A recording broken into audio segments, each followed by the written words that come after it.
میم سے محبت، تحریر فرحت اشتیاق، قسط نمبر 4۔ چمن بوا میز پر رکھے ریفریشمنٹ کا سامان اور جھوٹے برتن ٹرالی میں واپس رکھ رہی تھی۔ ناہید اور روہیل ان کے گھر سے جا چکے تھے۔ وہ سب اب نئے پڑوسیوں کو ڈسکس کر رہے تھے۔ صاف ظاہر تھا کہ ناہید اس گھر کی کسی بھی خاتون کو پسند نہیں آئی تھی۔ اف مائی گاڈ، کتنا فضول بولتی ہیں یہ خاتون، میرے تو سر میں درد ہو گیا۔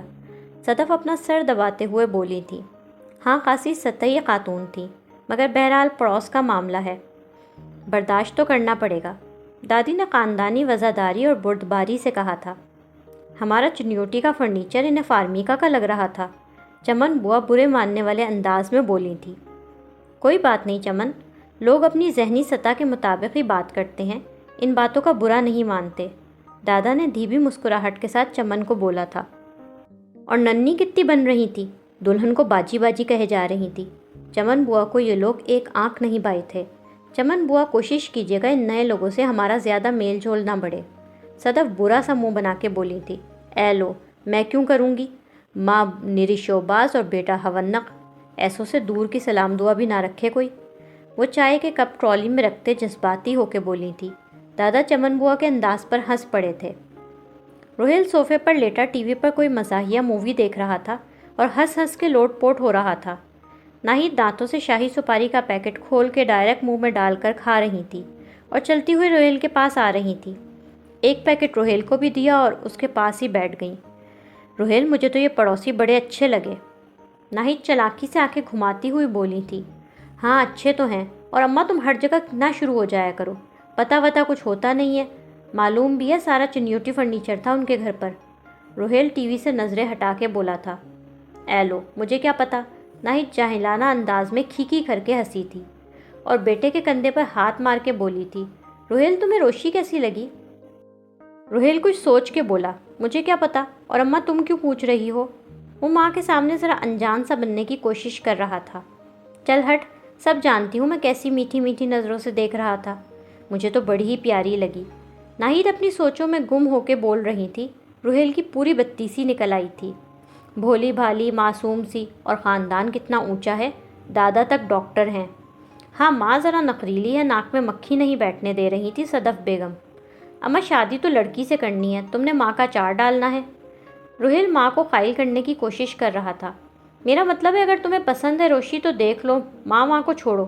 وہ جذباتی ہو کے بول گیا تھا، اس لیے فوراً اپنی بات کو کور کرنے کے لیے ماں کو یہ تاثر دے رہا تھا کہ ماں کے اصرار پر وہ روشی کے بارے میں سوچے گا۔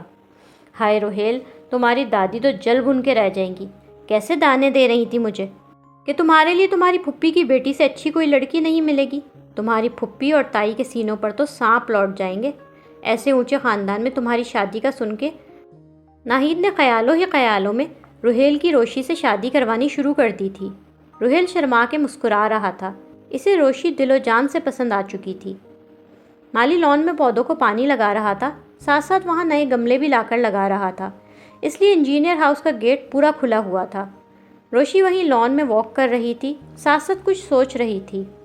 روہیل اپنے گیٹ سے نکلا تھا، اس نے روشی کو لان میں واک کرتا دیکھا تو وہیں رک گیا اور انتظار کرنے لگا کہ روشی کچھ رسپانس دے۔ روشی کی اس پر نظر پڑی، اس نے مسکرا کے ہاتھ ہلایا، اس پر روہیل گرم جوشی سے چلتا سیدھا اس کے گیٹ کے اندر آ گیا تھا۔ اس کے قریب آ کر بولا، کیسی طبیعت ہے اب آپ کی؟ کیوں، مجھے کیا ہوا؟ روشی تو بھول بھی چکی تھی، اس لیے حیرت سے پوچھ رہی تھی۔ روہیل روشی سے شدید امپریس ہوا تھا، وہ اسے ٹکٹکی باندھ کے دیکھ رہا تھا۔ وہ کل آپ کے پیر میں چوٹ لگی تھی نا؟ روشی کو ایک دم یاد آیا تھا، فوراً لگڑاتے ہوئے بولی تھی، کیا بتاؤں، ساری رات درد سے تڑپتی رہی ہوں، لیکن چوٹ تو آپ کے سیدھے پیر میں لگی تھی نا؟ روہیل کچھ حیرت سے اسے دیکھ رہا تھا، وہ صحیح معنوں میں باولا تھا۔ روشی نے زبان دانتوں تلے دبائی تھی، مصنوعی سی سنجیدگی چہرے پہ طاری کر کے بولی تھی، لگتا ہے آپ نے اسکول میں فزکس اور بائیولوجی نہیں پڑھی۔ درد ٹریول کرتا ہے، جیسے لائٹ ٹریول کرتی ہے نا، اسی طرح لگی سیدھے پیر میں تھی اور اب درد ٹریول کرتے کرتے الٹے پیر میں آ گیا ہے۔ روشی ایسے بول رہی تھی جیسے بڑی علمی بات کر رہی تھی۔ اوہ اچھا، اپنا خیال رکھیں۔ روہیل کھسیانہ اور شرمندہ سا ہوا تھا۔ جی ضرور۔ روشی اسے بغور دیکھ رہی تھی۔ روشی کو روہیل ہونق اور باولا لگ رہا تھا، روحیل اسے ہاتھ ہلاتا ہوا چلا گیا تھا۔ اسے جاتا دیکھ کے روشی خود سے کہہ رہی تھی، یار چمن بوا صحیح کہہ رہی تھی، یہ تو سچ میں ہونق سا ہے۔ کوئی نئی شادی ہو جائے گی، میں اس کا ہونق پن دور کر کے اسے اپنا جیسا بنا لوں گی۔ اسے پڑھائی سے بچنے کے لیے کسی بھی حال میں جلد از جلد شادی کرنی تھی، چاہے کسی سے بھی ہو۔ طلحہ اور موہت دونوں بلاک سے کھیل رہے تھے، وہ کوئی بلڈنگ بنا رہے تھے۔ دونوں کارپٹ پر بیٹھے تھے، عابد صاحب صوفے پر بیٹھے ان دونوں کو دیکھ رہے تھے۔ سلطان ٹرے میں دونوں کے لیے چائے بنا کر لایا تھا۔ بھائی آپ دونوں کو اپنی بلڈنگ کی کنسٹرکشن کچھ دیر کے لیے روک دینی پڑے گی، گرم گرم چائے آ گئی ہے۔ عابد صاحب طلحہ سے بات کرنا چاہتے تھے، اس لیے سلطان سے بولے تھے، بھائی سلطان موہت کو اس کی فیوریٹ چاکلیٹ آئس کریم دو۔ موہت آئس کریم کا نام سن کر خوش ہو گیا تھا۔ سلطان مسکرا کے بولا تھا، آ جاؤ موہت، تمہارے لیے مزے کی آئس کریم بنائی ہے میں نے۔ طلحہ صوفے پہ عابد صاحب کے برابر بیٹھ گیا تھا، جبکہ موہت سلطان کے ساتھ کچن میں چلا گیا۔ عابد صاحب طلحہ سے بولے تھے، کیا بات ہے، اتنے ڈسٹرب کیوں لگ رہے ہو؟ وہ پرشفقت لہجے میں بولے تھے، بابا موہت کے اسکول گیا تھا، اس کے ٹیچرز کہتے ہیں وہ بچوں کے ساتھ گھلتا ملتا نہیں ہے، کسی کلاس ایکٹیویٹی میں حصہ نہیں لیتا۔ طلحہ بہت فکر مند تھا، میں اسے پارک لے کر جاتا ہوں، وہاں بچوں کے ساتھ کھیلنے پر راضی نہیں ہوتا۔ عابد صاحب طلحہ کو بغور دیکھ رہے تھے۔ طلحہ نے فرسٹریشن بھرے انداز میں کپ واپس ٹرے میں رکھ دیا تھا، اپنے بالوں کو زور سے رگڑا تھا۔ میں کیا کروں، موہت بالکل نارمل دوسرے بچوں کی طرح کانفیڈنٹ ہو جائے، وہ اس سب بھول کیوں نہیں پا رہا بابا؟ طلحہ بے بسی سے بولا تھا، اس لیے کہ تم نہیں بھول پا رہے ہو، تم نارمل ہو جاؤ گے تو وہ بھی نارمل ہو جائے گا۔ عابد صاحب سنجیدگی سے بولے تھے، ان کا انداز پیار بھرا تھا۔ طلحہ نے سوالیہ نظروں سے باپ کو دیکھا تھا، وہ ان کی بات سمجھا نہیں تھا۔ میں نارمل ہی ہوں بابا، روٹین کی ایک نارمل لائف گزار رہا ہوں، وہ سب اسی طرح ہونا تھا طلحہ، تم اس حادثے کو خدا کی رضا جان کر قبول کر لو۔ موہت کے لیے اوور پروٹیکٹیو ہونا چھوڑ دو، جب ہمارے گھر کا ماحول اور تمہارا رویہ نارمل ہو جائے گا تو باقی سب بھی ٹھیک ہو جائے گا۔ وہ طلحہ کو یہ احساس دلا رہے تھے کہ موہت سے پہلے طلحہ کو خود نارمل ہونے کی ضرورت ہے۔ اس حادثے کا ذکر کرنے سے طلحہ کے چہرے پر غم کے تاثرات پھیلے تھے۔ انہوں نے نرمی سے طلحہ کو کہا تھا، کب تک خود کو الزام دیتے رہو گے طلحہ؟ جو ہوا اسی طرح ہونا ہمارے نصیب میں لکھا تھا، تم قصوروار نہیں ہو خود کو۔ بابا پلیز، میں اس بارے میں کوئی بات نہیں کرنا چاہتا۔ اچھا مت کرو بات، مجھے اتنا تو بتا دو سبیکا اور تمہارے درمیان کیا اختلاف ہوا ہے، کیوں اس نے منگنی توڑی؟ طلحہ جواباً خاموش کھڑا ہو گیا تھا۔ میں چاہتا تھا تمہاری اور سبیکا کی شادی ہو جائے، ہمارے گھر میں بھی خوشیاں آئیں۔ وہ بے بسی اور دکھ سے بولے تھے، بابا خوشیاں صرف شادی کرنے سے نہیں آتی، اگر اس نے رشتہ ختم کر دیا تو اسے اس کا حق تھا۔ وہ اپنی بات ختم کر کے تیزی سے اندر چلا گیا تھا۔ سلیقہ کمرے میں ڈریسنگ ٹیبل کے سامنے کھڑی اپنا میک اپ کر رہی تھیں، کہیں جانے کے لیے تیار ہو رہی تھیں۔ جلال آفس سے واپس آئے تھے، وہ اچھی کمپنی میں کافی ٹھیک ٹھاک پوسٹ پر جاب کرتے تھے، آفس میں اپنے ماتحتوں پر حکم چلاتے تھے اور گھر پر ان پر سلیقہ حکم چلاتی تھیں۔ انہیں سلیقہ نے آئینے میں سے دیکھتے ہی تھوڑے ناز سے کہا، کشمش، میرا فیروزی کٹ ورک والا جوڑا آپ نے استری نہیں کیا تھا نا؟ کر تو دیا تھا جان، میں ابھی لا کر دیتا ہوں۔ وہ اپنا موبائل فون اور گاڑی کی چابی میز پر رکھتے ہوئے وارڈروب کی طرف بڑھے تھے، بالکل غلامانہ انداز میں۔ بس رہنے دیں، اب میں لیٹ ہو جاؤں گی، استری کر کے سامنے لٹکانا تھا نا، وہ نخرے سے بولی تھی۔ ویسے ہی بجلیاں گرانے کے لیے کہاں کی تیاری ہے؟ وہ بیگم کے پاس آ کر کھڑے ہو گئے تھے اور نثار ہوتی نظروں سے دیکھ رہے تھے۔ مسز واصف کا فون آیا تھا، وہ عمر کے لیے لڑکی دکھانے لے کے جا رہی ہیں مجھے۔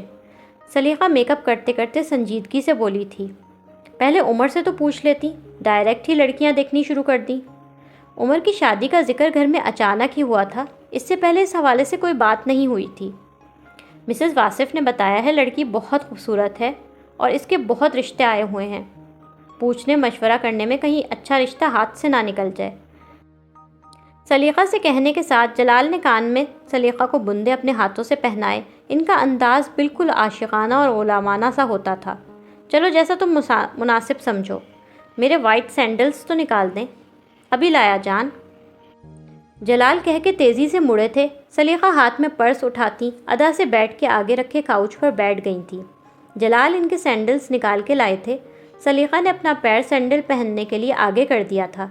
جلال ان کے سامنے گھٹنوں کے بل بیٹھ کے اپنے ہاتھوں سے سینڈل پہنا رہے تھے۔ اچانک سلیقہ سے بولے تھے، میں نے تو شادی سے پہلے اس دن مذاق میں کہا تھا کہ پیر نیچے نہیں رکھیے گا، میلے ہو جائیں گے، آپ نے تو اس بات کو سیریس ہی لے لیا۔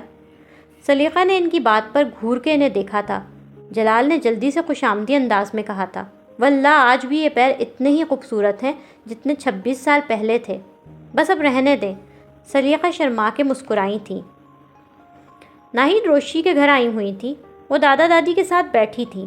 آج وہ یہاں روشی کے رشتے کی بات کرنے آئی تھیں، لیکن بہت پرانی جان پہچان تو تھی نہیں، اس لیے ڈائریکٹ بات کرنے کے بجائے پہلے ادھر ادھر کی باتیں کر رہی تھیں۔ صدف اور سلیمان اس وقت آفس میں تھے۔ چمن بوا چائے کی ٹرے لے کے وہاں آئی تھی۔ آج آپ بڑی بجھی بجھی سی لگ رہی ہیں، دادی نے اخلاقاً پوچھا تھا۔ ہاں، صبح سے بی سیٹ نہیں۔ ناہید یہ بولتے ہی ڈائریکٹ اٹھ کے دادا کے پاس صوفے پہ آ کے بیٹھ گئی تھی، اپنا ہاتھ ان کی طرف بڑھایا۔ دادا گھبرا کے دور ہٹے تھے۔ دادی نے برا سا منہ بنایا تھا۔ ڈاکٹر صاحب ذرا میری نبض تو دیکھیں، بی پی بڑھا ہوا ہے یا ہائی ہے؟ ناہید کی بات پر دادی اور چمن بوا دونوں نے اپنی ہنسی کو دبایا تھا۔ یہ وہ والے ڈاکٹر نہیں ہیں جو آپ سمجھ رہی ہیں، چمن بوا ٹرے رکھتے ہوئے بولی۔ اچھا، وہ والے جو دوسری طرح علاج کرتے ہیں؟ ان کے جواب کا انتظار کیے بغیر ناہید اپنی جہالت کا ثبوت پیش کر رہی تھی۔ میری جٹھانی کو بھی خونی پیشش تھی، 2 تعویذ ڈرنک کرتے ہی ٹھیک ہو گئی تھی، آپ مجھے بھی کوئی تعویذ دے دیں۔ دراصل یہ علاج کرنے والے ڈاکٹر نہیں، PhD ڈاکٹر ہیں، دادی نے چڑھ کر کہا تھا۔ دادا صوفے پر دور ہٹ کے بیٹھ گئے تھے۔ دادا نے موضوع تبدیل کیا تھا۔ وہ اور دادی اب جلد از جلد ناہید سے جان چھڑانا چاہ رہے تھے، اس لیے ان کی خواہش تھی کہ اب وہ چائے پئیں اور یہاں سے چلتی پھرتی نظر آئیں۔ دادا بولے، چمن مہمان کو چائے دیں۔ چمن بوا سامنے بیٹھ کے کیٹل میں سے چائے نکال کے چائے بنانے لگی تھی۔ ناہید نے چائے کا سپ لیا اور بولی، دراصل میں آج آپ دونوں کے پاس آپ کی پوتی روشی کے رشتے کے سلسلے میں بات کرنے آئی ہوں، اپنے سن روہیل کے لیے۔ دادی جو چائے پی رہی تھی انہیں بے ساختہ دھسکا لگا۔ چمن بوا جلدی سے ٹیشو باکس میں سے ٹیشو نکال کے انہیں دے رہی تھی۔ روشی کا رشتہ؟ دادا دادی چمن بوا سب کے سب ہکا بکا تھے۔ ناہید اپنی ہی دن میں بھولے چلی جا رہی تھی۔ آپ کے کان میں بات ڈالنے آئی ہوں، اگر آپ دونوں کی طرف سے پازیٹیو رسپانس آیا تو بھائی صاحب اور صدف باجی سے باقاعدہ رشتہ مانگنے آ جاؤں گی۔ صدف باجی کہنے پر چمن بوا نے انہیں گھور کے دیکھا تھا۔ چمن بوا کا بس نہیں چل رہا تھا چائے کی ٹرے ان کے سر پر دے مارے۔ دادا دادی وزادار انسان تھے، وہ گھر آئے مہمان کے ساتھ بدسلوکی نہیں کر سکتے تھے، اس لیے دادی بولی تھی، ابھی روشی بہت چھوٹی ہے ناہید۔ میرا روہیل بھی چھوٹا ہے، دونوں کی جوڑی سجے گی، آپ چاہیں تو معلومات کروا لیں۔ ہر جگہ میرے روہیل کی شرافت کی مثالیں دی جاتی ہیں، اور پیسہ تو ہمارے پاس آپ لوگوں سے بھی کہیں زیادہ ہے۔ وہ بڑھا چڑھا کے اپنے بیٹے کے گن گا رہی تھی۔ روہیل کی آٹومیٹک جاپانی کار تو دیکھی ہے نا، ایسا رشتہ آپ کو کہیں نہیں ملے گا۔ دنیا کی مہنگی سے مہنگی وہ سب چیزیں ہمارے گھر میں ہیں جو آپ کے گھر میں بھی نہیں ہوں گی۔ روشی کا فیوچر بن جائے گا۔ دادا دادی نے محسبانہ انداز میں انکار کر رہے تھے، مگر انہیں یہ بات سمجھ نہیں آ رہی تھی۔ بہن، بات یہ ہے کہ ہمارے ہاں کم عمری کی شادیوں کا کوئی رواج نہیں ہے۔ دوسرا، ہم لوگ لڑکیوں کی تعلیم کو بہت اہمیت دیتے ہیں، لہٰذا اگلے 4-5 سال ہمارا ایسا کوئی ارادہ نہیں۔ دادا نے انہیں صاف صاف جواب دے دیا تھا، مگر ناہید مایوس نہیں ہوئی تھی۔ صدف اور سلیمان جیسے ہی آفس سے واپس آئے تھے، دادا دادی نے روشی کے رشتے والی بات انہیں بتائی تھی۔ صدف تو صوفے سے اچھل کے کھڑی ہو گئی تھی۔ واٹ؟ ان خاتون کا دماغ ٹھکانے پر تو ہے؟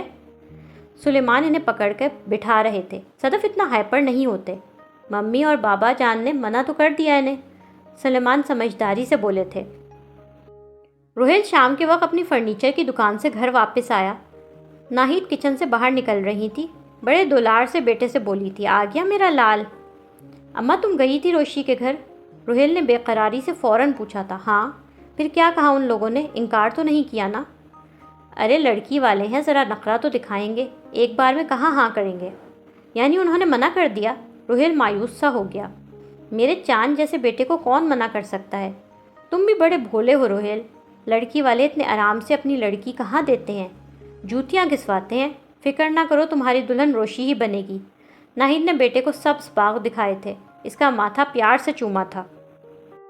چمن بوا رات کے کھانے کی تیاری کر رہی تھی، ماہی ان کی تیاری میں مدد کرا رہی تھی۔ چمن بوا شامی کباب فرائی کر رہی تھی، ساتھ بنتے ہوئے سالن میں چمچ بھی چلا رہی تھی۔ ماہی سلاد کے لیے سبزیاں کاٹ رہی تھی۔ روشی اس کے پاس ہی کچن کاؤنٹر پر پاؤں نیچے لٹکائے بیٹھی زور زور سے پاؤں بھی ہلا رہی تھی اور سبزیوں میں سے گاجر اٹھا اٹھا کے کھا رہی تھی۔ ماہی شرارت بھرے انداز میں روشی سے بولی تھی۔ روشی تمہارا وظیفہ کامیاب ہو گیا۔ خاک کامیاب ہو گیا یار، رشتہ تو آیا نہیں ابھی تک۔ اللہ معاف کرے، آج کل کی لڑکیوں کے دیدوں کا پانی ہی مر گیا ہے، منہ پھاڑ کے اپنے رشتے اور شادی کی بات کرتی ہیں۔ چمن بوا اسے گھور کے دیکھ رہی تھی۔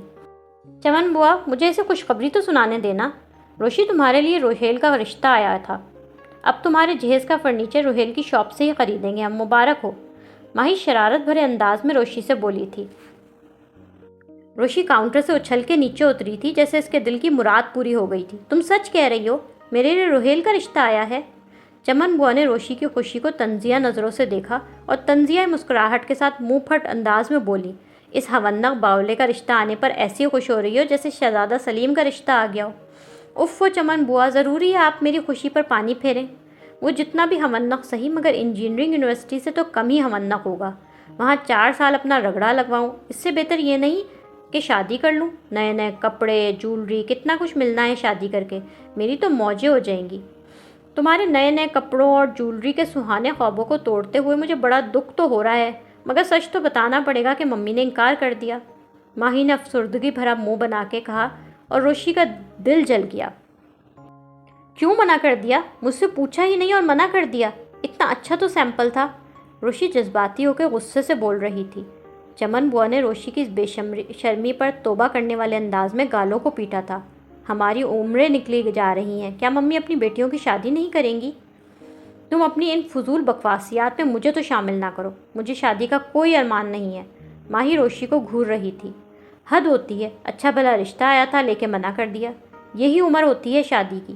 لیٹ شادی ہو تو میں اپنے بچوں کے ساتھ فٹ بال کب کھیلوں گی؟ جب گھٹنوں کا درد شروع ہو جائے گا تب۔ روشی کی اس تقریر کے دوران صدف کچن میں آ چکی تھی۔ ماہی سے مسلسل اشارہ کر رہی تھی کہ چپ ہو جاؤ، مگر روشی جذبات میں آ کے بولتی چلی جا رہی تھی، جبکہ چمن بوا جو روشی کی بے حیائی پر مبنی باتوں پر اسے گھور رہی تھی، وہ اب اسے یوں دیکھ رہی تھی کہ اب مزہ آئے گا۔ ایک دم ماں کو دیکھ کے روشی کی بولتی بند ہو گئی تھی۔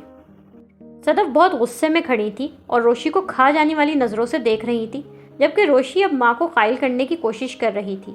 ماہی ان کے بیچ ریفری کی طرح کھڑی تھی۔ ممی، آپ غصہ کیوں ہو رہی ہیں؟ آج نہیں تو کل میری اور ماہی کی شادیاں آپ نے اور بابا نے کروانی ہی ہے نا؟ اچھا نہیں ہے کم عمری میں اس فرض سے سبکدوش ہو جائیں گی؟ وہ چمن بوا سے سنے تمام مشکل جملے بول رہی تھی تاکہ بات میں وزن پیدا ہو۔ ماہی سے مسلسل اشارے کر رہی تھی کہ چپ ہو جاؤ، ممی کو مزید غصہ نہ دلاؤ، مگر روشی کا بھی چپ ہونے کا کوئی ارادہ نہیں تھا۔ ماہی کو نظر آ رہا تھا کہ صدف کس قدر غصے میں تھی۔ چونکہ روشی چپ نہیں ہو رہی تھی، اس لیے ماہی بیچ میں خود ہی بول گئی، ممی پلیز آپ بیٹھ جائیں۔ ماہی کہتے ہوئے ماں کا ہاتھ پکڑ کے انہیں صوفے پر بٹھا رہی تھی۔ جی ممی، میں بھی تو یہی کہہ رہی ہوں، ہم اس معاملے پہ آمنے سامنے بیٹھ کر بھی تو بات کر سکتے ہیں۔ روشی یہ کہتے ہوئے ان کے سامنے بیٹھ کے کم عمری کی شادی کے فائدے گنوانے لگی تھی۔ چمن بوا بتاتی ہیں ان کی 15 سال کی عمر میں شادی ہو گئی تھی اور دادی جان بتاتی ہیں ان کی 18 سال میں ہو گئی تھی۔ کیا آپ نہیں چاہتی اپنے بچوں کی خوشیاں جلد دیکھیں؟ اتنی ینگ ایج میں نانی بن کے کتنی گریسفل لگیں گی آپ۔ پڑھائی کا کیا فائدہ ہے، وہ تو انسان ساری زندگی کر سکتا ہے۔ ہاں، لڑکیوں کی عمر زیادہ ہو جائے تو رشتوں کا بڑا مسئلہ بن جاتا ہے، اس لیے شادی کم عمری میں ہی کرنا بہتر ہوتا ہے۔ روشی چپ ہی نہیں ہو رہی تھی۔ ماہی اسے میری نظروں سے دور کر دو ورنہ میں یا تو اسے مار دوں گی یا خود کو، صدف زور سے بولی تھی۔ ممی پلیز آپ پانی پی لیں۔ وہ پانی کا گلاس ماں کی طرف بڑھاتے ہوئے روشی سے بولی تھی۔ روشی تم جاؤ یہاں سے، میری بی پی کی میڈیسن لا کے دو ماہی، اور اسے دور کرو میری نظروں سے۔ روشی ماں کا غصہ دیکھ کے اپنا سا منہ لے کے وہاں سے جا رہی تھی۔ اس کے حساب سے وہ ٹھیک تو بات کر رہی تھی، پتہ نہیں ممی کو اتنا غصہ کیوں آ گیا تھا۔ صدف صوفے پر اپنا سر پکڑے بیٹھی تھی۔ رات ہو چکی تھی مگر جیسے نیند ان کی آنکھوں سے کوسوں دور تھی۔ سلیمان اپنا نائٹ سوٹ پہنے باتھ روم سے نکلے تھے۔ قمیص کی آستینیں ٹھیک کرتے ہوئے انہوں نے سر تھامتے بیٹھی بیوی کی جانب دیکھا۔ صدف اور سلیمان کے درمیان ذہنی ہم آہنگی اور دوستی تھی۔ وہ بیوی کی فکر کی وجہ سمجھ رہے تھے، اس لیے جان بوجھ کے ہلکے پھلکے انداز میں ماحول خوشگوار بنانے کے لیے بولے تھے، سونے کا ارادہ نہیں ہے بیگم صاحبہ؟ میری نیندیں اڑ گئی ہیں سلیمان، یہ لڑکی میرے لیے بہت بڑی آزمائش بنتی جا رہی ہے۔ صدف فکر بڑے انداز میں بولی تھی۔ اتنا پریشان نہیں ہوتے صدف۔ وہ صدف کے پاس آ کے صوفے پر بیٹھ گئے تھے۔ کیسے پریشان نہ ہوں، اپنی زندگی ضائع کر رہی ہے اور اسے احساس تک نہیں ہے۔ پہلے انٹری ٹیسٹ میں فیل پہ فیل ہو رہی تھی اور اب یہ نیا شادی کا شوشہ چھوڑا ہے۔ لوگ تو میری تربیت پر ہی انگلی اٹھائیں گے نا۔ سلیمان بیوی کی پریشانی سے اتفاق کر رہے تھے، مگر وہ چاہتے تھے اس معاملے کا بغیر غصہ کیے اور پریشان ہوئے کوئی سمجھداری والا حل نکالا جائے۔ اچھا تم اتنی ٹینشن نہ لو، میں نکالتا ہوں اس پرابلم کا کوئی حل۔ مجھے لگتا ہے روشی فارغ زیادہ رہتی ہے، اس لیے الٹی سیدھی حرکتیں کرتی رہتی ہے۔ اگر اسے کام میں بزی کر دیا جائے گا تو آئی ایم ہوپ فل اس کے طور طریقوں میں بھی بہتری آئے گی۔ پتہ نہیں، مجھے تو نہیں لگتا یہ لڑکی کبھی سدھرے گی۔ صدف بہت مایوس تھیں۔ بس اب تم اس معاملے کو مجھ پر چھوڑ دو، میں کل تک تمہیں کوئی اچھا سلوشن دیتا ہوں، سلیمان نے بردباری بھرے انداز میں صدف سے کہا تھا اور مسکراتے ہوئے بیوی کی طرف ہاتھ بڑھایا تھا۔ صدف نے ان کا ہاتھ کے اوپر اپنا ہاتھ رکھا تھا اور ان کا ہاتھ تھام کے کھڑی ہو گئی تھی۔ سلیمان کے حوصلہ دلانے پر وہ کچھ مطمئن ہوئی تھی۔ وہ دونوں سونے کے لیے بیڈ کی طرف چلے گئے تھے۔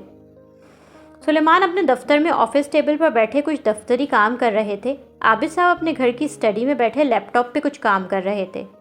عابد صاحب کے پاس رکھا ان کا موبائل بجا تھا۔ انہوں نے کال کرنے والے کا نام دیکھ کر گرم جوشی سے کال ریسیو کی تھی۔ ارے سلیمان صاحب، کہیے کیسے مزاج ہیں؟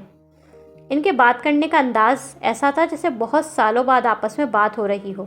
اللہ کا شکر، آپ بتائیں سب خیریت ہے؟ دونوں دوستانہ انداز میں ایک دوسرے سے خیریت پوچھ رہے تھے۔ آج کل کیا مصروفیات ہیں؟ کون کون سے پروجیکٹس چل رہے ہیں؟ ہیون ٹاورز کا پروجیکٹ ساتھ کرنے کے بعد سے تو آپ سے رابطہ ہی نہیں ہوا۔ سلیمان نے کرٹسی بھرے انداز میں ہلکی پھلکی گفتگو سے بات شروع کی۔ ٹھیک کہہ رہے ہیں، غالباً آج تقریباً 4-5 سال بعد ہماری بات ہو رہی ہے۔ عابد صاحب مہذب آدمی تھے۔ یہ سمجھ جانے کے باوجود کہ سلیمان نے اتنے عرصے بعد فون کیا ہے تو یقیناً کسی کام سے ہی کیا ہوگا، ان کو یہ بات جتا نہیں رہے تھے۔ حالانکہ اس پروجیکٹ میں آپ کے ساتھ کام کرنے میں میری ٹیم نے آپ سے بہت کچھ سیکھا۔ آپ کے ورک ایتھکس اور پروفیشنلزم نے مجھے بہت متاثر کیا۔ میری خواہش تھی آپ کے ساتھ اور بھی پروجیکٹس کروں، مگر پروجیکٹس تو چھوڑے، میں تو آپ سے رابطہ بھی نہ رکھ سکا۔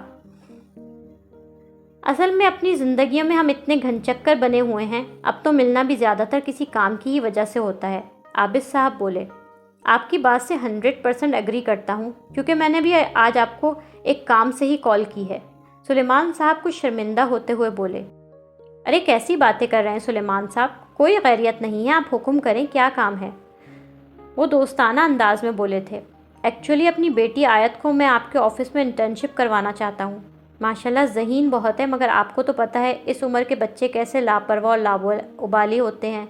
آپ کے آفس کا انوائرمنٹ مجھے بہت پسند آیا تھا، اس لیے میری خواہش ہے آیت وہاں انٹرنشپ کرے۔ کوئی پرابلم نہیں، میں خود تو آفس ریگولر نہیں جاتا، زیادہ تر کام گھر سے دیکھتا ہوں، مگر اب میرا بیٹا طلحہ وہاں ہوتا ہے، میں اس سے کہہ دوں گا آپ بچی کو وہاں لے جائیں۔ بہت شکریہ۔ سلیمان مطمئن سے ہو گئے تھے۔ دادا دادی سلیقہ کے گھر آئے۔ سلیقہ کچھ روٹھی روٹھی سی بیٹھی تھی۔ آج آپ لوگوں کو بیٹی کی یاد کیسے آ گئی؟ ان کو میکے والوں سے ہمیشہ کوئی نہ کوئی شکایت ہی رہتی تھی۔ تم اتنے دنوں سے آئی نہیں، نہ فون کیا، لگتا ہے اس بات ناراضگی زیادہ شدید ہے۔ دادا مسکراتے ہوئے بیٹی سے بولے تھے۔ آپ لوگوں کو بڑی میری فکر ہے، اپنی بہو کے چوچلے اٹھانے سے فرصت ملے تو اکلوتی بیٹی کے بارے میں بھی کچھ سوچیں گے نا؟ سلیقہ روٹھے ہوئے لہجے میں بولی تھی۔ حق لگتی کہوں سلیقہ، جس بات پر روٹ کر تم آئی تھی وہ غلط تو نہیں کی تھی؟ دادی بولی تھی۔ ہاں، اور آپ نے سوچا تم روٹھے ہم چھوٹے۔ اسی وقت کچن سے ایپرن پہنے جلال نکل کر آئے تھے۔ ساس سسر کو بیٹھا دیکھ کر پرجوش انداز میں گرم جوشی سے دادا سے ہاتھ ملانے بڑھے، مگر ہاتھ میں آٹا لگا ہوا تھا، اس لیے بس اشارے سے ہی سلام کیا۔ السلام علیکم، مجھے پتہ ہی نہیں چلا آپ اور امی آئے بیٹھے ہیں۔ دادا دادی نے جلال کے حلیے کو سر سے پاؤں تک بغور دیکھا تھا۔ پتہ چلتا بھی کیسے میاں، خیر سے دفتر کی ڈیوٹی سے آتے ہی گھر کی ڈیوٹی پر لگ گئے ہو۔ دادا داماد کا یہ حال دیکھ کر ان پر ترس کھا رہے تھے۔ ان کے ایپرن والے حلیے کی جانب دادا کا اشارہ تھا۔ جلال شرمندہ سے ہوتے مسکرائے تھے، جبکہ دادی داماد کو اس نوکروں والے حال میں دیکھ کر بیٹی پر دل ہی دل میں خفا ہوئی تھی۔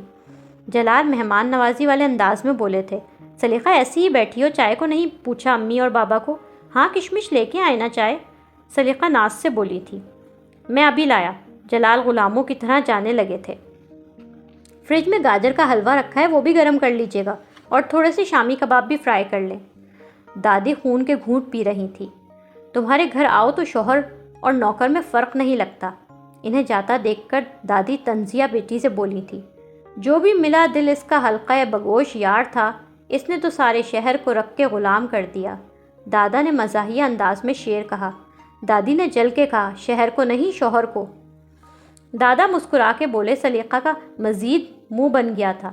اس کو ماں کی باتیں بالکل پسند نہیں آ رہی تھی۔ اس کا انداز ایسا تھا کہ میرا میاں مجھے اتنا چاہتا ہے تو آپ کو کیا مسئلہ ہے؟ جلال کسی سلیقہ شعار عورت کی طرح ٹرالی میں ناشتے کے لوازمات سجا کے لائے تھے۔ وہ میز پر ڈشز رکھ رہے تھے۔ سلیقہ ٹانگ پہ ٹانگ رکھے مزے سے بیٹھی تھی۔ وہ میاں سے نوکروں کی طرح کام کرانے کی اتنی عادی تھی کہ انہیں یہ چیز بری بھی نہیں لگتی تھی۔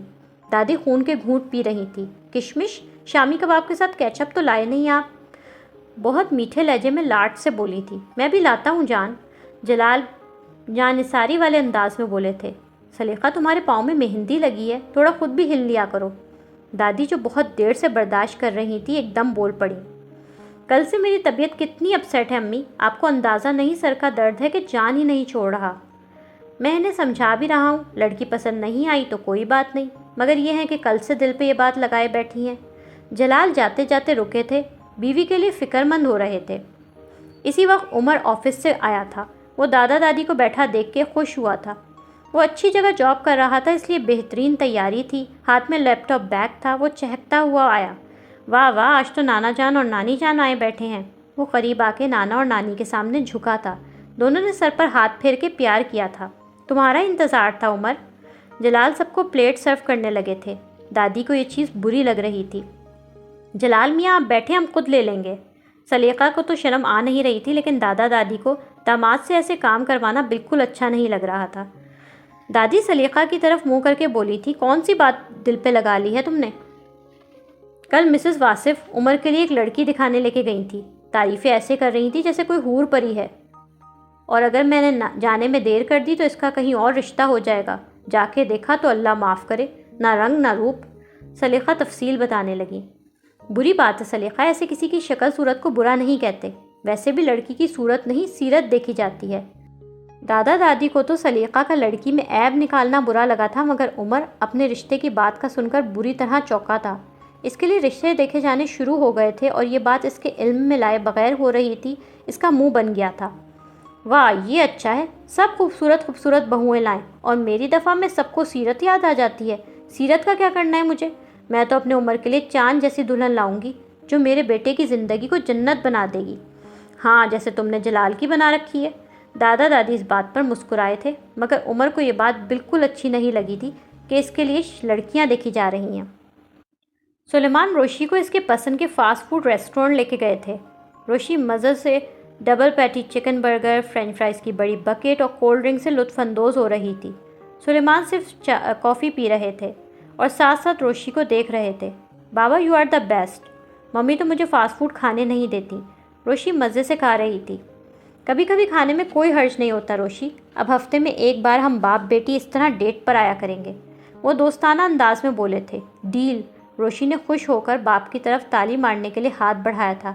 سلیمان نے مسکرا کے اس کے ہاتھ پہ تالی ماری اور بولے، ڈیل۔ وہ دونوں ہاتھوں میں برگر پکڑ کے منہ پھاڑ پھاڑ کے مزے سے برگر کھا رہی تھی۔ سلیمان کافی کے کپ پیتے سرسری انداز میں بولے تھے، تم گھر پر کتنا بور ہو جاتی ہوگی نا روشی، تمہارے فرینڈس تو سارے یونیورسٹی جانے لگے ہیں، اور پھر تمہاری ممی بھی تو تمہارے ہر وقت ڈانٹ ٹپٹ کرتی رہتی ہیں۔ وہ اسے آہستہ آہستہ اصل مدعے کی طرف لا رہے تھے۔ ہاں نا بابا، ممی تو میری شکل دیکھتی ہیں اور شروع ہو جاتی ہیں۔ روشی برگر کھاتے کھاتے ماں کے ذکر پر برا سا منہ بنا کے بولی، اسی لیے میں نے تمہاری انٹرنشپ کا بندوبست کیا ہے، نہ تم گھر میں ہوگی نہ ممی کی ڈانٹ ٹپٹ سننی پڑے گی۔ سلیمان بڑے طریقے سے اسے گھیر کے اپنے مدعے تک لے کر آ گئے تھے۔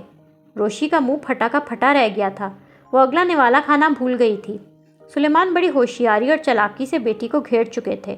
اس پیار محبت کے اظہار کے بعد اس کے پاس جیسے نہ بولنے کا آپشن ہی نہیں بچا تھا۔ سلیمان جان بوجھ کر ایسے انجان بن کے بول رہے تھے جیسے روشی کی حیرانگی، پریشانگی اور آنکھوں کا انکار انہیں سمجھ میں ہی نہیں آ رہا تھا۔ بس صبح تیار ہو جانا روشی، کل ہم دونوں احمد ایسوسیٹس چلیں گے۔ عابد صاحب گھر کے بیک یارڈ میں بہت سارے پرندے پال رکھے تھے۔ وہ پرندوں کو بڑے پیار سے دانہ ڈال رہے تھے اور ساتھ ساتھ طلحہ کو کال بھی ملا رہے تھے۔ طلحہ اپنی سیکرٹری نوین سے کچھ بات ختم کر کے اپنے روم میں ہی انٹل ہو رہا تھا۔ جی بابا، یار میں تمہیں بتانا بھول گیا تھا، میرے بہت اچھے ملنے والے ہیں سلیمان صلاح الدین صاحب، انہوں نے اپنی بیٹی کی انٹرنشپ کے لیے مجھ سے بات کی تھی، وہ آج بچی کو لے کر تمہارے پاس آئیں گے۔ طلحہ کے چہرے پر یہ بات سن کر ناپسندیدگی پھیلی تھی۔ بابا، مجھے اس طرح کے سفارشی لوگوں سے بہت چڑ ہے، میں چاہتا ہوں میرے پاس جتنے بھی انٹرنس ہائر ہوں وہ ذہین اور قابل ہوں۔ طلحہ احترام بھرے لہجے میں باپ کو اپنی ناپسندیدگی بتا رہا تھا۔ بیٹا میں وعدہ کر چکا ہوں، بری بات ہو جائے گی، ذرا دیکھ لو۔ عابد صاحب پیار سے سمجھانے والے انداز میں بولے تھے۔ اوکے بابا، اگر آپ کا حکم ہے تو ٹھیک ہے، otherwise you know me I hate سفارشی لوگ۔ طلحہ کرسی پر بیٹھتا ہوا گہری سانس لے کر بولا تھا۔ یہ چیز اس کے مزاج کے خلاف تھی، مگر وہ باپ کی خاطر مان گیا تھا۔ روشی ریسٹورنٹ سے آ کے منہ پھلائے نائٹ سوٹ میں بیٹھی تھی۔ ماہی جان بوجھ کے اسے چھیڑ رہی تھی اور وارڈروب سے کپڑے نکال کے لا رہی تھی۔ روشی کون سا ڈریس پہنو گی؟ یہ پنک والا، یہ بلو یا یہ وائٹ؟ انٹرنشپ کے انٹرویو کے لیے جانا ہے نا، فرسٹ امپریشن ہی لاسٹ امپریشن ہوتا ہے۔ ماہی شرارت سے بھری تھی۔ زہر لگ رہی ہو۔ روشی خوخور نظروں سے ماہی کو دیکھ رہی تھی۔ بھئی میں تو چاہتی ہوں میری بہن انٹرنشپ کے انٹرویو میں ہی باس پر اپنا خوب اچھا امپریشن جما کے آئے۔ میرے زخموں پر نمک چھڑک کے رہی ہو نا، اللہ تمہیں پوچھے گا، روشی ناراضگی سے بولی تھی۔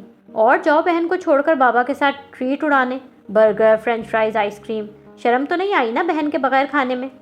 ماہی روشی کو اس کی خود غرضی جتا جتا کے بتا رہی تھی، مگر روشی کے اپنے الگ ہی دکھڑے تھے۔ یار قسم سے بابا کی ٹریٹ تو بہت ہی مہنگی پڑ گئی مجھے۔ بابا نے بکرے پر چھری پھیرنے والا کام کیا ہے تمہارے ساتھ؟ ماہی ہنسی تھی۔ ہاں، اسے بھی ذبح کرنے سے پہلے خوب کھلایا پلایا جاتا ہے۔ میں سوچ بھی نہیں سکتی تھی بابا ممی کے ساتھ ملے ہوئے تھے۔ ایسی چلاکی سے مجھے باتوں میں پھنسایا کہ میرے پاس نہ بولنے کا کوئی آپشن ہی نہیں چھوڑا۔ اس لیے تو کہتے ہیں بیٹا، باپ باپ ہوتا ہے۔ روشی بہت بددلی سے باپ کے ساتھ طلحہ کے آفس جا رہی تھی۔ سلیمان گاڑی چلا رہے تھے اور وہ ان کے برابر بیٹھی ہوئی تھی۔ جینز، کرتی اور گلے میں اسکارف لیا ہوا تھا۔ شانے پر بڑا سا بیگ اور پیروں میں سنیکرز پہن رکھے تھے۔ ہاتھ میں اسمارٹ واچ اور کانوں میں ٹاپس کے علاوہ مزید کوئی اہتمام نہیں تھا۔ اس کو جولری میک اپ کا شوق نہیں تھا۔ سلیمان بیٹی کو دیکھ کے مسکرا رہے تھے، جبکہ روشی کی حالت ایسی تھی جیسے اسے ذبح کرنے کے لیے لے کے جایا جا رہا ہو۔ روشی اپنے اوپر پڑھ کے پھونک رہی تھی، اللہ جی پلیز ہیلپ می، میں انٹرویو میں ہی فیل ہو جاؤں، بابا کا ریفرنس بھی کام نہ آئے، آمین ثم آمین۔ سلیمان طلحہ کے آفس پہنچ گئے تھے۔ وہ روشی کو ساتھ لے کے اندر داخل ہوئے تھے۔ انہیں اندر آتا دیکھ کے طلحہ اپنی کرسی سے اٹھ گیا تھا۔ السلام علیکم انکل۔ وعلیکم السلام۔ سلیمان اور طلحہ نے ایک دوسرے سے خوشگوار انداز میں ہاتھ ملایا تھا۔ روشی پھانسی کی سزا پانے والے مجرم کی طرح باپ کے برابر میں خاموش کھڑی تھی۔ یہ میری بیٹی آیت سلیمان۔ طلحہ نے گردن کو خم دینے والے انداز میں روشی کو ایک سرسری نظر دیکھا تھا اور پھر ان دونوں کو کرٹسی بھرے انداز میں بولا تھا، پلیز ہیو اے سیٹ۔ عابد صاحب نے ذکر کیا ہوگا آپ سے؟ جی مجھے بابا نے بتایا تھا۔ کیا لیں گے آپ؟ طلحہ نے پوچھا۔ چائے، کافی؟ چائے، سلیمان نے جواب دیا۔ مس نوین چائے بھجوائیے، طلحہ نے سیکرٹری کو کہا۔ روشی مسلسل الجھن بھری نظروں سے طلحہ کو دیکھ رہی تھی۔ اسے لگ رہا تھا وہ اس شخص سے پہلے بھی کبھی مل چکی ہے، مگر یاد نہیں آ رہا تھا کب اور کہاں۔ وہ مسلسل طلحہ کو پہچاننے کی کوشش میں مصروف تھی، اسی لیے اسے ٹکٹکی باندھ کے اوپر سے نیچے تک دیکھے جا رہی تھی۔ طلحہ کو اس کا اس طرح دیکھنا بودر کر رہا تھا۔ اسے پہلی ہی ملاقات میں یہ لڑکی غیر سنجیدہ لگی تھی۔ سلیمان کرٹسی بھرے انداز میں طلحہ کے ساتھ بات چیت کر رہے تھے۔ وہ روشی کی جھوٹی تعریفیں بھی کر رہے تھے۔ اپنی فرم میں انسان کام کہاں سیکھ پاتا ہے، اس لیے میری خواہش تھی آیت کسی اور اچھی فرم میں انٹرنشپ کرے۔ جی آپ ٹھیک کہہ رہے ہیں، طلحہ مروتاً بولا تھا۔ آفس روم کا دروازہ کھلا تھا۔ پیون چائے کی ٹرے لے کے اندر آیا تھا۔ روشی اس دوران کچھ خیال آنے پر چونک کے بیگ میں سے اپنا موبائل نکال کے اپنی فون گیلری چیک کر رہی تھی۔ اس نے تیز تیز اسکرول کرتے پکچرز کھنگالنی شروع کر دی تھی۔ میڈم شکر کتنی؟ پیون نے پوچھا۔ روشی تصویر کی تلاش میں ایسی گم تھی کہ اس نے پیون کی آواز سنی ہی نہیں۔ سلیمان بیٹی سے بولے تھے، بیٹا تم سے پوچھ رہے ہیں۔ جی 2 اسپون، روشی چونک کے بولی تھی۔ اس کے چائے میں 2 چمچ چینی پینے پر طلحہ نے اسے بغور دیکھا تھا، جبکہ روشی دوبارہ موبائل پر تصویریں کھنگالنے لگی تھی۔ یکدم ہی روشی کو اس کی مطلوبہ تصویر مل گئی تھی۔ سلیمان صاحب تو طلحہ کے ساتھ گفتگو میں مصروف تھے اور ساتھ ساتھ چائے کے سپ بھی لے رہے تھے، مگر طلحہ اپنے سامنے بیٹھی اس لڑکی کو ناگواری سے دیکھ رہا تھا، جو کبھی موبائل میں کچھ دیکھ رہی تھی اور کبھی طلحہ کو۔ پھر آیت کب سے جوائن کرے؟ سلیمان نے طلحہ سے پوچھا۔ یہ کل سے آ سکتی ہیں، ہمارے آفس ٹائمنگ ویسے تو 9:30 سے 5:30 ہے، مگر کبھی ڈیڈ لائن میٹ کرنی ہو تو شام میں لیٹ بھی ہو جاتا ہے، طلحہ سنجیدگی سے بولا تھا۔ روشی کے پاس یہ وہ تصویر تھی جو اس نے اس دن ریسٹورنٹ میں اتفاق سے کھینچ لی تھی۔ اس تصویر میں سبیکا اور طلحہ ٹیبل پر آمنے سامنے بیٹھے ہوئے تھے اور سبیکا اپنی انگلی سے رنگ اتار کے میز پر رکھ رہی تھی۔ روشی نے بار بار تصویر کو دیکھا، پھر طلحہ کو۔ اب اسے یہ کنفرم ہو گیا تھا کہ یہ وہی آدمی ہے جس کا بریک اپ ہوتے ہوئے اس نے سمرا کے ساتھ دیکھا تھا۔ لائک، کامنٹس، شیئر کریں اور تازہ ترین اپڈیٹس کے لیے سبسکرائب کریں۔